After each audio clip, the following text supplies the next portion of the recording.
And there's a lot of Americans who would like those jobs, and we should be working on training them instead of replacing them with foreign workers who presumably will do it for cheaper. If you're MAGA and you've been listening to this for the last 8 years, build that wall! Build that wall! What do you think now when Elon Musk, who makes cars you can't afford and has $1/3 of $1 trillion in the bank, forces Trump to say this?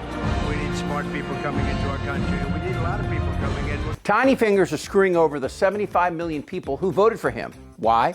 Well, because he didn't want to go to jail and he's broke. And this waffle cock offered him a couple $100 million if he opened the doors and let thousands of foreign workers come into the U.S. and replace American workers like you. And oh, this is good. The foreign workers by law would have to work for less. And those people getting fired, they have to train the people replacing them to get their severance. Nobody knows the system better than me. I know the H-1B. I know the H-2B. Nobody knows it better than me. I know the H-1B very well, and it's something that I frankly use, and I shouldn't be allowed to use. We shouldn't have it.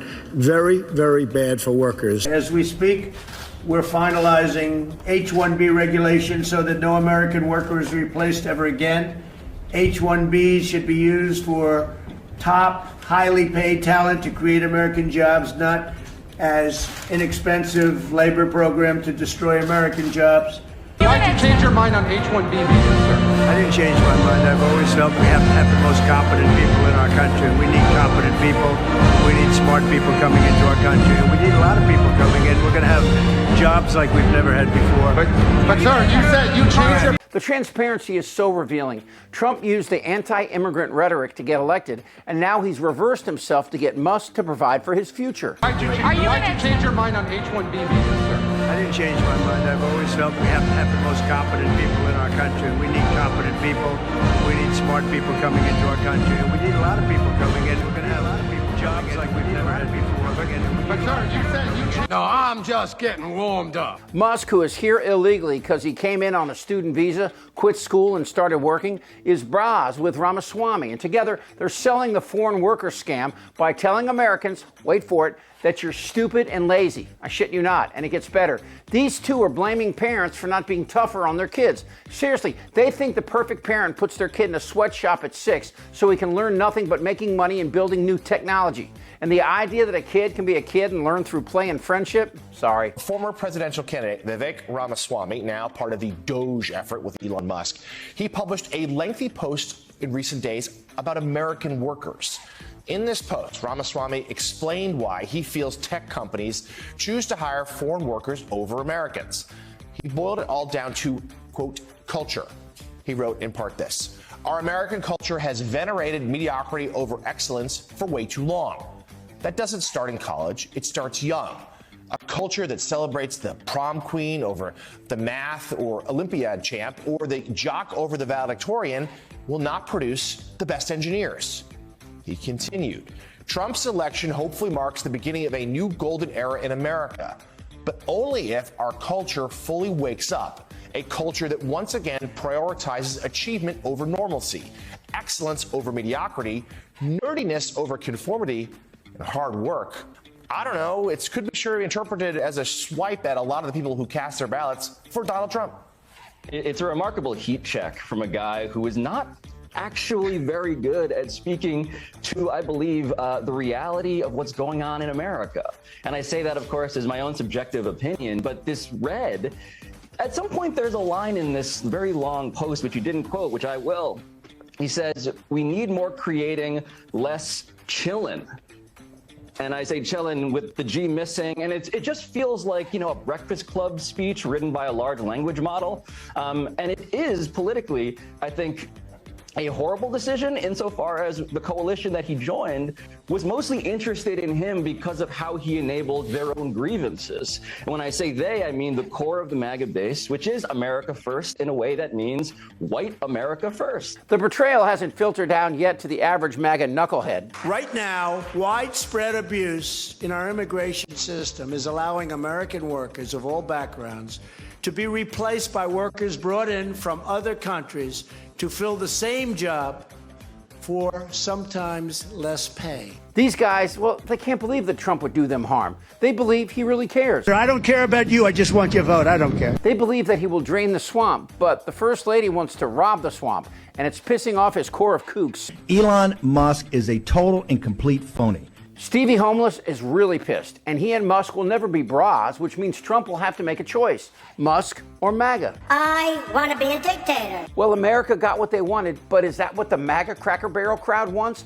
H-1B visas? They probably think H-1B is a new STD you get at a Kid Rock concert. That's a good one. I mean, do you think the Proud Boys and Oath Keepers give a rat's ass about what Elon Musk wants? The reason I'm in America, along with so many critical people who built SpaceX, Tesla, and hundreds of other companies that made America strong, is because of H-1B. Take a step back and yourself in the face. Do you think these people in these red states agree we need smarter people coming into the U.S. from Europe and India while we're closing the Department of Education? Can they even spell irony? Let me explain to you why I find it so utterly infuriating what's happening here. Before Donald Trump, there was a handshake agreement between both parties to erase our national borders, to import millions and millions of low-wage, cheap labor, and to export and offshore manufacturing, good middle-class jobs to build up the middle class of China and Mexico. Now, the working class said, no, we will not cheer as you sell off our children's futures, and they've elected Donald Trump to say no to that. Now what we are seeing is the exact same thing, but it's coming from people who claim to be part of the MAGA movement. Elon Musk, Vivek Ramaswamy, calling American workers lazy. And when Fox jumps on board, which is their daily propaganda ritual, what's next? And the timing for the First Lady calling for immigrants the day after a dozen people were killed by a foreigner who drove across the border before his attack in New Orleans? How will Fox spin this? And more to the point, how can the Orange Princess explain the flip-flop? Elon! Someone has found a quote from Donald Trump where he says he backs H-1B visas. Now, that would be contradictory to what he has said in the past. I've always liked the visas. I've always been in favor of the visas. That's why we have them. I have many H-1B visas on my properties. I've been a believer in H-1B. I've used it many times. It's a great program. This is I think... Look, we've called MAGA deplorables and garbage, and in some cases rightly so. That said, Democrats have their share of trash as well, from Bill Clinton to Cuomo to Weiner, but the next 4 years are arguably the most important in our nation's history. Two superpower adversaries, terrorism abroad and now here, climate change and its environmental and economic implications, and hand in hand with that, the next pandemic. And this is who's going to lead us through this? He's mentally ill, and whatever brain parts still work are declining rapidly. Yeah, I don't have it.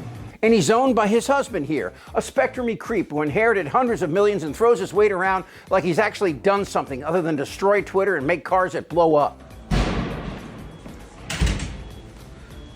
That's a Tesla blowing up yesterday in Vegas at Trump's hotel. The lessons here for the tens of millions who believe the First Lady? It's painful. They believe that Trump's words about America were true. They listened to Fox's lies about COVID and the election lies about immigrants. But this lie? This may sting more than the average butthurt. Trump has told them that these people instructed them to loathe and fear. They're eating the dogs. Well, they're coming, and they're taking your jobs, your homes, your neighborhoods, and your witless cartoon-watching kids will work for them someday in a country of billionaires and MAGA red state minimum wage hillbillies.